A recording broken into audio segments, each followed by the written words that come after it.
Hey guys, good evening. This is Mike McCormick here with Advanced Criminology in Owings Mills. Today is the 29th of January 2018. Tonight's discussion is just how many guns are flooding the streets of Baltimore City and where are they coming from? I will tell you, our research has uncovered that the weaponry that's coming through the city, small arms, if you will, and some of the assault weapons, if you will, are coming from three major states. One is Pennsylvania, the other is Virginia, and the other is West Virginia. This is a hub of illegal activity happening here in Baltimore, and it's emanating from those three states I just mentioned. Now, it is legal in those states to sell guns. It is legal in those states to have gun shows at fairs, organized gun shows, which our research has concluded gun shows happen pretty much on a weekly basis in those three states. So any given time you can drive up to Pennsylvania from Maryland and make a purchase from anyone that's at a gun show. Now, it is illegal to bring that gun back to the state of Maryland without having that handgun registered. Herein lies the problem. The fact that you have many folks who decide to get into the trade of illegal gun sales in Baltimore City means that there's a problem with the law as it's written, and nobody really wants to challenge it and change it in those particular states as it deals with the secondary market. The primary market of purchasing handguns is typically through your local retail gun shop, who has the proper credentials, who abides by the Brady rule, the Brady law, in terms of the background checks and things of that nature. However, if you didn't know, you and I could go in those stores, make a purchase, and we are not responsible if we decide to sell our gun to someone else. There is no law that prohibits you in those particular states from selling a handgun to someone else, meaning that I don't have to do a background check. I don't have to check your character out, whether or not you have mental problems. I can just sell you the gun. In fact, some of the same rules apply online when you make online purchases of weapons, that the rules are very, very lax. And so there is a market, a huge market, in most all urban areas, particularly areas that are close to those states I just named. So Baltimore is prime. It is prime to be in central of where the activity in the hub of illegal gun sales goes on. Now, if you didn't know, there's about 200 to 300 weapons a week that come into Baltimore City from these areas. And again, about 75% of them are coming from these particular gun shows, and a lot of them are coming from straw purchases. What is a straw purchase? A straw purchase is simple as this. Let's say I'm an adult. I'll pull up to a 7-Eleven, and outside that 7-Eleven is a teenager about 15 years old, and he says, hey, Mr. Mike, can you buy a pack of cigarettes for me? I'm underage, and I really can't go in there and get them. And I say, well, look, okay, how much are they? About 10 bucks? He says, yeah. I take the 10 bucks. I go in the 7-Eleven. Certainly they're not going to ask me my age because I'm over 21. They're going to give me the cigarettes. I come back out the store, and I hand those pack of cigarettes to that young person. Okay? I have just committed a crime. It's the same thing, except we're talking about handguns. A lot more lethal than a pack of cigarettes. Some might argue that maybe it isn't. But you get my point. So what has to happen in this case here is this.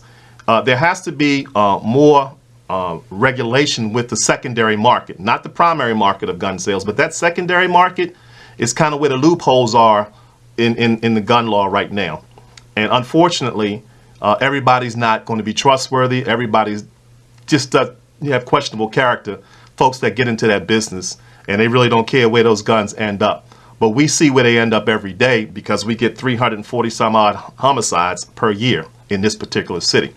And at least 75% of those guns, according to officials, are guns that are coming from out of state. Now, an out-of-state weapon, these guns are not traceable. They're brand new guns out of a box going for 100 bucks. So what criminal is going to break in a store or break in your home to steal your handguns when he can get a gun for 100 bucks off the street? that doesn't make too much sense. Why would I risk as a criminal to go in your house, possibly get caught, possibly get killed, when I can just take $100 and go right downtown in the city or on the outskirts of the city where a lot of this gun trading goes on and make a purchase, you know, free and clear, without the risk. So that's what's going on. I will tell you, just recently I was at a hotel, and because I'm kind of trained in law enforcement, I recognize a lot of things that just don't look right. And, you know, I saw some gun trading going on. This was last year sometime. I didn't catch it at first, but the couple times that I went out to my vehicle to check on my vehicle, you know, I saw the same people milling around a particular car. And I kind of figured that that's what it was they were doing. So, yeah, it's going on and it's prevalent. And a lot of your, like I say, your smaller hotel operations that operate like on the fringes of Baltimore City, and maybe it's the same, you know, paradigm throughout the country that is happening pretty much the same way, where that's how guns are being distributed to folks in town to use them for crime. So it just, unfortunately, that's the way that the laws are. So it's, again, legal. But when it gets, let's say a gun is legal, you can make the sale and everything you want to do up in those states.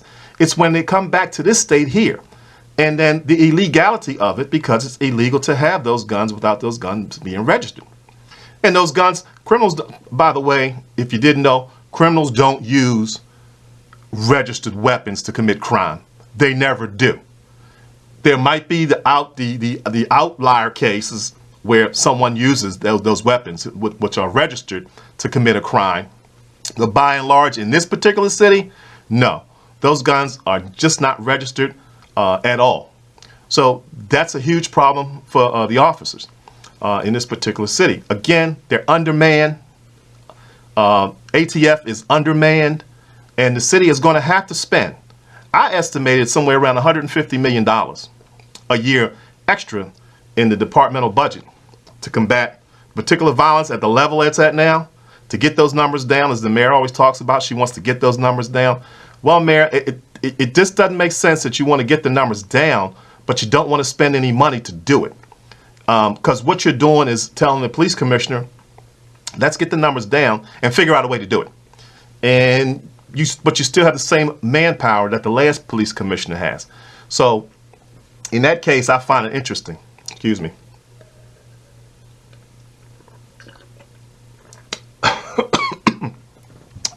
Pardon me.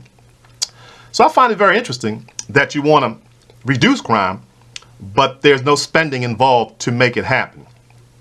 And again, you're just rearranging police manpower over at police headquarters to combat a problem that it just doesn't make sense. And so, you know, I would like to see a plan where there's an increase in the budget. It's focused in terms of strictly getting guns off the street. And I understand what the commissioner wants to do. But again, he's taking resources from other areas around the city to combat this problem with the same manpower. And again, you got new recruits coming on the street. These young men and women, they're just learning how to be police officers. It's going to take them a year or two to get their feet wet, to learn how to recognize what a crime is, for that matter. And so, you know, it's a situation where a little bit more planning has to be involved to make it happen the way that they want it to happen. So I just wanted to share basically how these guns are flooding the streets of Baltimore City at 200 to 300 guns per week. That's a lot of weapons. That's a lot of weapons coming into this city. With that, I'll leave it as it is. I'll talk to you next time I post. As always, please subscribe to the channel. I think that we're doing a good job with content-wise, providing you information that's essential, certainly for my survival and your survival as well. And we ask that you subscribe at the end of the video by clicking the red button. My name is Mike McCormick with Advanced Criminology, and I thank you for your time.